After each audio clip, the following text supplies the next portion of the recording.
नमस्कार दोस्तों, आप सभी का स्वागत है आपके अपने YouTube परिवार में। दोस्तों, आज हम क्लास 6 की एनसीईआरटी में हिस्ट्री पढ़ने वाले हैं। दोस्तों, अगर आप चैनल पर नए हैं तो पहले चैनल को सब्सक्राइब कर दें और बेल आइकन को प्रेस कर लें, जिससे कि हमारे आने वाले सभी वीडियो का नोटिफिकेशन आपको मिलता रहे। दोस्तों, आज हम हिस्ट्री में अध्याय 3 आरंभिक नगरों के बारे में पढ़ने वाले हैं। पुराने भवन का संरक्षण। जसपाल और हरप्रीत अपने घर के पास की गली में क्रिकेट खेल रहे थे। उन्होंने देखा कि कुछ लोग उस खंडहर की तारीफ कर रहे थे जिसे गली के बच्चे भूतहा घर कहा करते थे। एक ने कहा, इसकी वास्तुकला को देखो, क्या आपने कहीं लकड़ी पर इतनी सुंदर नक्काशी देखी है? दूसरी महिला ने कहा, हमें मंत्री जी को पत्र लिखकर कहना चाहिए कि वह इस खूबसूरत घर को सुरक्षित रखने के लिए इसकी मरम्मत कराने की व्यवस्था करें। यह सब सुनकर जसपाल और हरप्रीत सोचने लगे कि इस पुराने खंडहर से लोगों का इतना लगाव क्यों हो सकता है। हड़प्पा की कहानी। दोस्तों, अक्सर पुरानी इमारत अपनी कहानी बताती है। लगभग 150 साल पहले जब पंजाब में पहली बार रेलवे लाइनें बिछाई जा रही तो इस काम में जुटे इंजीनियरों को अचानक हड़प्पा पुरास्थल मिला, जो आधुनिक पाकिस्तान में है। उन्होंने सोचा कि यह एक ऐसा खंडहर है जहां से अच्छी ईंटें मिलेंगे। यह सोचकर वे हड़प्पा के खंडहरों से हजारों ईंटें उखाड़ ले गए, जिससे उन्होंने रेलवे लाइन बिछाई। इससे कई इमारतें पूरी तरह नष्ट हो गई। दोस्तों, आपको इसमें से याद रखना है कि हड़प्पा पुरास्थल जो है यह वर्तमान में पाकिस्तान में स्थित है। उसके बाद लगभग 80 साल पहले पुरातत्वविदों ने इस स्थल को ढूंढा और तब पता चला कि यह खंडहर उपमहाद्वीप के सबसे पुराने शहरों में से एक है। चूंकि इस नगर की खोज सबसे पहले हुई थी, इसलिए बाद में मिलने वाले इस तरह के सभी पुरास्थलों में जो इमारतें और चीज़ें मिले उन्हें हड़प्पा सभ्यता की इमारतें कहा गया। इन शहरों का निर्माण लगभग 4700 साल पहले हुआ। दोस्तों, यह तिथि भी आपको याद रखना है। नगरों की विशेषताएं क्या थी? दोस्तों, इन नगरों में से कई को 2 या उससे ज़्यादा हिस्सों में विभाजित किया गया था। प्रायः पश्चिमी भाग छोटा था लेकिन ऊंचाई पर बना था और पूर्वी हिस्सा बड़ा था, लेकिन यह निचले इलाके में था। ऊंचाई वाले भाग को पुरातत्वविदों ने नगर दुर्ग कहा और निचले हिस्से को निचला नगर कहा। दोनों हिस्सों की चारदीवारियां पक्की ईंटों से बनाई जाती थी। इसकी ईंटें इतनी अच्छी पकी थी कि हजारों सालों बाद आज तक उनकी दीवारें खड़ी रहीं। दीवार बनाने के लिए ईंट की चिनाई इस तरह करते थे जिससे कि दीवारें खूब मजबूत रहें। कुछ नगरों के नगरदुर्ग में कुछ खास इमारतें बनाई गई। मिसाल के तौर पर मोहनजोदड़ो में खास तालाब बनाया गया था जिसे पुरातत्वविदों ने महान स्नानागार कहा है। दोस्तों, यह लाइन आपको याद रखना है। मोहनजोदड़ो से महान स्नानागार के प्रमाण मिले हैं।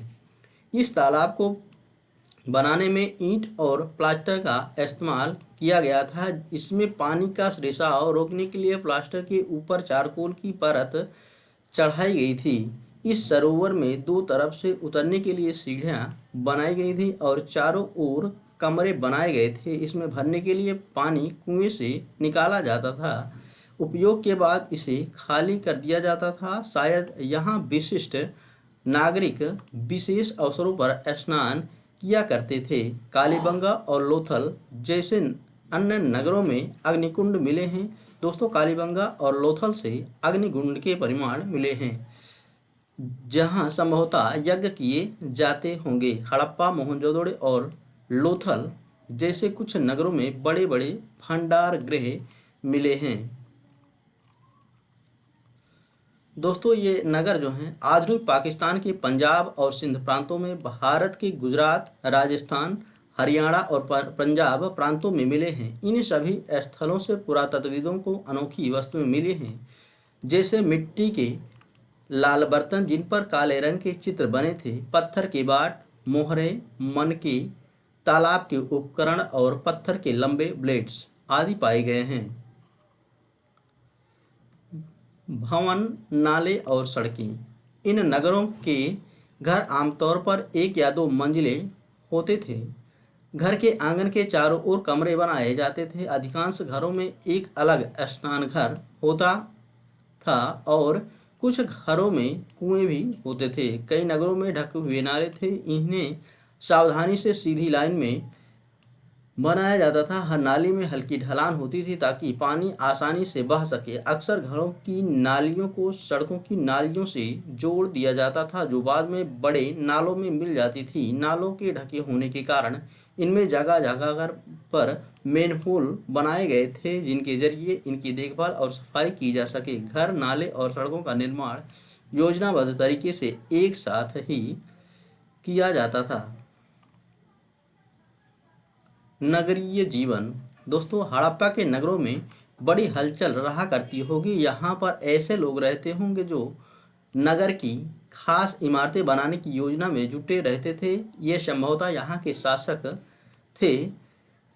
यह भी संभव है कि ये शासक लोगों को भेजकर दूर दूर से धातु, बहुमूल्य पत्थर और अन्य उपयोगी चीजें मंगवाते थे। शायद शासक लोग खूबसूरत मनकों तथा सोने चांदी से बने आभूषणों जैसी कीमती चीजों को अपने पास रखते होंगे। इन नगरों में लिपिक भी होते थे जो मोहरों पर तो लिखते ही थे और शायद अन्य चीजों पर भी लिखते होंगे जो बच नहीं पाई हैं। इसके अलावा नगरों में शिल्पकार स्त्री पुरुष भी रहते थे जो अपने घरों या किसी उद्योग स्थल पर तरह तरह की चीजें बनाते होंगे, जो लंबी यात्राएं भी करते थे और वहां से उपयोगी वस्तुएं लाते थे। और साथ ही लाते से सुदूर देशों की किस्से और कहानियां। मिट्टी से बने कई खिलौने भी मिले हैं जिनसे बच्चे खेलते होंगे।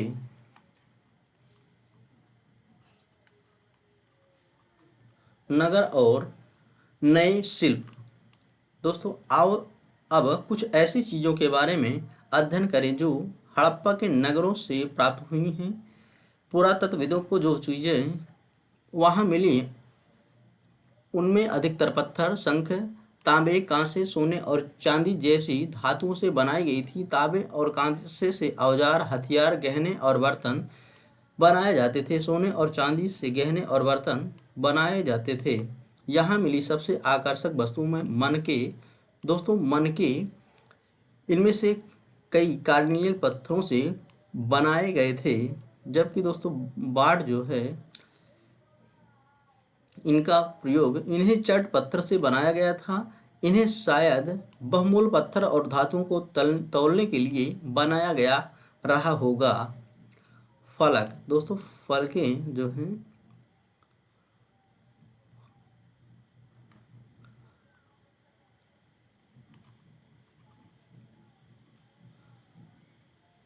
हड़प्पा सभ्यता के लोग पत्थर की मोहरें बनाते थे। इन आयताकार मोहरों पर सामान्यतः जानवरों के चित्र मिलते हैं। हड़प्पा सभ्यता के लोग काले रंग से डिजाइन किए हुए खूबसूरत लाल मिट्टी के बर्तन बनाते थे। संभवतः 7000 साल पहले मेहरगढ़ में कपास की खेती होती थी। दोस्तों, मेहरगढ़ से कपास की खेती के प्रमाण मिले हैं और 7000 साल पहले, यह आपको याद रखना है। मोहनजोदड़ो से कपड़े के टुकड़े के अवशेष, चांदी के एवं एक फूलदान के ढक्कन तथा कुछ अन्य तांबे की वस्तुओं से चिपके हुए मिले हैं। पकी मिट्टी तथा फेयंस से बनी तकलियां सूत कताई का संकेत देती हैं। इनमें से अधिकांश वस्तुओं का निर्माण विशेषज्ञों ने किया था। विशेषज्ञ उसे कहते हैं जो किसी खास चीज को बनाने के लिए खास प्रशिक्षण लेता है। दोस्तों, विशेषज्ञ उसे कहा जाता है जो किसी खास चीज को बनाने के लिए खास प्रशिक्षण लेता हो। यह लाइन आपको याद रखना है। जैसे कि पत्थर तराशना, मन के चमकाना या फिर मोहरों पर पच्ची कारी करना। हर व्यक्ति दोस्तों विशेषज्ञ नहीं हो सकता। हमें यह पता नहीं है कि क्या सिर्फ पुरुष ही ऐसे कामों में प्रशिक्षण हासिल करते हैं या फिर केवल महिलाएं ही। शायद कुछ महिलाएं और पुरुष दोनों ही इस काम में दक्ष हो सकते हैं। दोस्तों, फेयंस के बारे में हम समझ लेते हैं। दोस्तों, पत्थर और शंख प्राकृतिक तौर पर पाए जाते हैं, लेकिन फेयंस को कृत्रिम रूप से तैयार किया जाता है। बालू या स्फटिक पत्थरों के चूर्ण को गोंद में मिलाकर उनसे वस्तुएं बनाई जाती थी। इसके उसके बाद उन वस्तुओं पर एक चिकनी परत चढ़ाई जाती थी। इस चिकनी परत के रंग प्रायः नीले या हल्के समुद्री हरे होते थे। फेयंस से मन के चूड़ियाँ, बाले और छोटे बर्तन बनाए जाते थे। यह लाइन आपको दोस्तों याद रखना है। कच्चे माल की खोज में दोस्तों, कच्चा माल उन पदार्थों को कहते हैं जो या तो प्राकृतिक रूप से मिलते हैं या फिर किसान या पशुपालक उनका उत्पादन करते हैं। जैसे लकड़ी या धातुओं के अयस्क प्राकृतिक रूप से उपलब्ध कच्चे माल हैं। इनसे फिर कई तरह की चीज़ें बनाई जाती हैं। मिसाल के तौर पर किसानों द्वारा पैदा किए गए कपास को कच्चा माल कहते हैं, जिससे बाद में कताई बुनाई करके कपड़ा तैयार किया जाता है। हड़प्पा में लोगों को कई चीज़ें वहीं मिलती थी, लेकिन तांबा, लोहा, सोना, चांदी और बहुमूल्य पत्थरों जैसे पदार्थों का वे दूर दूर से आयात करते थे। हड़प्पा के लोग तांबे का आयात संभवतः आज के राजस्थान से करते थे। दोस्तों, राजस्थान के खेतड़ी से तांबा का आयात किया जाता था। यहाँ तक कि पश्चिम एशियाई देश ओमान से भी तांबे का आयात किया जाता था। कांसा बनाने के लिए तांबे के साथ मिलाए जाने वाली धातु टिन का आयात आधुनिक ईरान और अफगानिस्तान से किया जाता था। सोने का आयात आधुनिक कर्नाटक और बहुमूल्य पत्थर का आयात गुजरात, ईरान और अफगानिस्तान से किया जाता था। दोस्तों, यह पूरा का पूरा पैराग्राफ आपको याद रखना है, मोस्ट इम्पोर्टेंट है। नगरों में रहने वालों के लिए भोजन। लोग नगरों के अलावा गांवों में भी रहते थे। वे अनाज उगाते थे और जानवर पालते थे। किसान और चरवाहे ही शहरों में रहने वाले शासकों, लेखकों और दस्तकारों को खाने के सामान देते थे। पौधों के अवशेषों से पता चलता है कि हड़प्पा के लोग गेहूं, जौ, दालें, मटर, धान, तिल और सरसों उगाते थे। जमीन की जुताई के लिए हल का प्रयोग एक नई बात थी। हड़प्पा काल के हल तो नहीं बच पाए हैं, क्योंकि वे प्रायः लकड़ी से बनाए जाते थे, लेकिन हल के आकार के खिलौने मिले हैं। इस क्षेत्र में बारिश कम होती है, इसलिए सिंचाई के लिए लोगों ने कुछ तरीके अपनाए होंगे। संभवतः पानी का संचय किया जाता होगा और ज़रूरत पड़ने पर उससे फसलों की सिंचाई की जाती होगी। हड़प्पा के लोग गाय, भैंस, भेड़ और बकरियां पालते थे। बस्तियों के आसपास तालाब और चारागाह होते थे, लेकिन सूखे महीनों में मवेशियों के झुंडों को चारा पानी की तलाश में दूर दूर तक ले जाया जाता था। वे बेर जैसे फलों को इकट्ठा करते थे, मछलियां पकड़ते थे और हिरण जैसे जानवरों का शिकार भी करते थे। दोस्तों, अब हम पढ़ेंगे गुजरात में हड़प्पा कालीन नगर का सूक्ष्म निरीक्षण। कच्छ के इलाके में खदिरवेद के किनारे धौलावीरा नगर बसा था। वहाँ साफ पानी मिलता था और जमीन उपजाऊ थी। जहाँ हड़प्पा सभ्यता के कई नगर दो भागों में विभक्त थे, वहीं धौलावीरा नगर को 3 भागों में बांटा गया था। इसके हर हिस्से के चारों ओर पत्थर की ऊंची ऊंची दीवार बनाई गई थी। इसके अंदर जाने के लिए बड़े बड़े प्रवेश द्वार थे। इस नगर में एक खुला मैदान भी था, जहां सार्वजनिक कार्यक्रम आयोजित किए जाते थे। यहाँ मिले कुछ अवशेषों में हड़प्पा लिपि के बड़े बड़े अक्षरों को पत्थरों में खुदा पाया गया है। इन अभिलेखों को संभवतः लकड़ी में जड़ा गया था। यह एक अनोखा अवशेष है, क्योंकि आमतौर पर हड़प्पा के लेख मुहर जैसी छोटी वस्तुओं पर पाए जाते हैं। गुजरात की खंभात की खाड़ी में मिलने वाली साबरमती की एक उपनदी के किनारे बसा लोथल। दोस्तों, लोथल जो है यह भोगवा नदी के किनारे स्थित है। नगर ऐसे स्थान पर बसा था जहां कीमती पत्थर जैसा कच्चा माल आसानी से मिल जाता था। यह पत्थरों, शंखों और धातुओं से बनाई गई चीज़ों का एक महत्वपूर्ण केंद्र था। इस नगर में एक भंडार गृह भी था। इस भंडारगृह से कई मोहरें और मुद्रांकन या मोहरबंदी दोस्तों गीली मिट्टी पर दबाने से बनी उनकी छाप मिले हैं। यहाँ पर एक इमारत मिली है जहाँ संभवतः मनके बनाने का काम होता था। पत्थर के टुकड़े, अधबने मनके बनाने वाले उपकरण और तैयार मनके भी यहाँ मिले हैं। दोस्तों लोथल एक बंदरगाह था। यह बड़ा तालाब लोथल का बंदरगाह रहा होगा, जहाँ समुद्र के रास्ते आने वाली नावें रुकती थी। संभवतः यहाँ पर माल चढ़ाया उतारा जाता रहा होगा लोथल में। दोस्तों मुद्रा, मोहर और मुद्रांकन या मोहरबंदी क्या है, इसको हम समझ लेते हैं।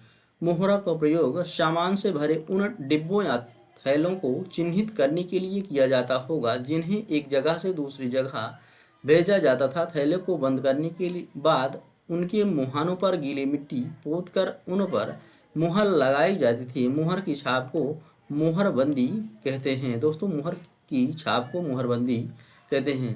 दोस्तों अगर यह छाप टूटी हुई नहीं होती थी तो यह साबित हो जाता था कि सामान के साथ छेड़छाड़ नहीं हुई है।